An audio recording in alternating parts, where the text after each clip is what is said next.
Hey coin collectors, and welcome to the DC Coin World International Coin Channel. And look at this coin from 1969.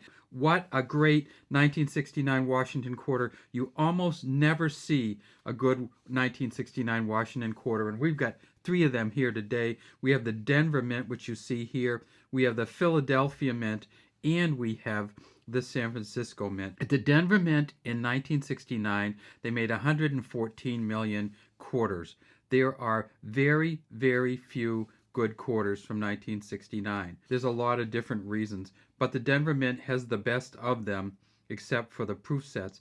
And if you look at this quarter, you see that at the bottom there's a J and an F down there for John Flanagan. It says 1969, and notice how there's like these little chippy things all through here. So there's a little bit of extra on the 1. There's a kind of a bend on the 9, bend on that 9. That happens sometimes with these quarters. It doesn't give it a whole lot more value, but it's kind of cool to look at. Look at that B, looks like it got dented in, and so does the E.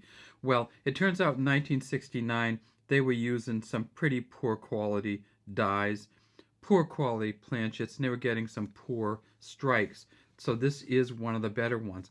One of the ways we can look and see just how valuable it is to turn it up on its side and then turn it over. Of course, we know it's a clad coin. In 1965, they came out with these copper nickel clad copper coins.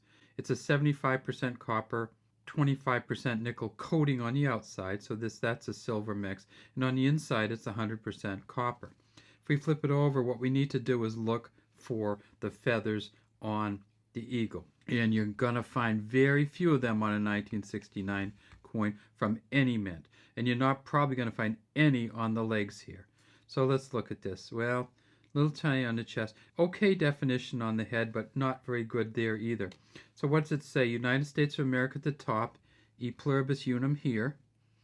We see the eagle holding the arrows, and we don't even need to worry about seeing the center of the feather on the arrow because it's not going to be there. The tail feather comes down below pretty good, and we see these kind of blues and purples here. That's just nice toning down here too.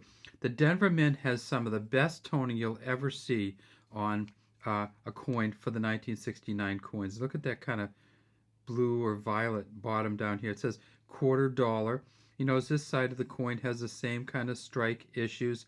There's some strike issues with the other A. The Q looks like it got bent in a little bit. That A looks on this side looks smushed, I guess is what you'd say. When we look at this eagle, we see that this doesn't compare to most of the other years in terms of the feathers and the other stuff on here. 1968 and 1969 were known for that.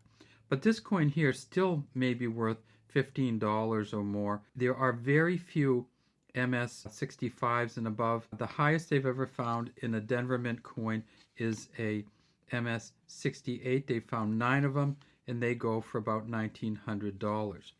Now, the Philadelphia Mint coin, and this is the one that Coin Week, in an article in 2021, Charles Morgan and Hubert Walker from Coin Week said that 1969 has a year of poor strikes, poor die condition, poor planchet quality, just overall poor coin.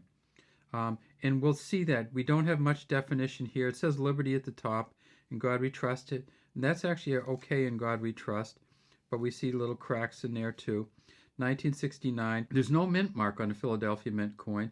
There's OKJF there. We see these scratches here. This is a uncirculated mint coin. They do hit each other when they're in the production process sometimes and scratch each other up. Turn it over onto the back, and we see this actually is okay. For the Philadelphia Mint in 1969, they have found less than 500 MS65s or above. So if you do have one that might be an MS65 or above condition, which this is close, but I don't think close enough, you should get it graded.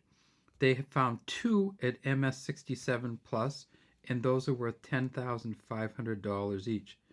If we look at this eagle, we see a little bit more definition here, but we're not going to see a good beak line on any of these.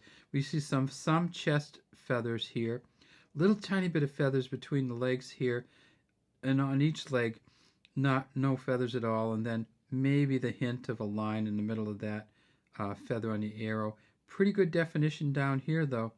So I don't know. This coin is somewhere in the middle. And then finally, we do have the proof set coins. And this is the proof coin from 1969. Let's look at the definition on the back to see how much value we can get out of this one. So you see the S here for the San Francisco Mint. From 1954 until 1967, the San Francisco Mint did not produce any coins with an S on them. And so in 1968, they came back out with the S, but they only put it on the proof coins, not the general circulating coins. Every S you see after 1968 should be on a proof coin, and this is certainly one of them. 1969 says down here, no silver. Remember, no silver for 1969. The Kennedy half still had silver. Here's a 1969 Kennedy half. We tip it up. It's the 40% silver, but until 1970, the Kennedy half still had silver, and you can see this kind of coating that gets on them sometimes from the uncirculated mint sets. But no silver quarters after 1965. All right, let's look at the back of this one.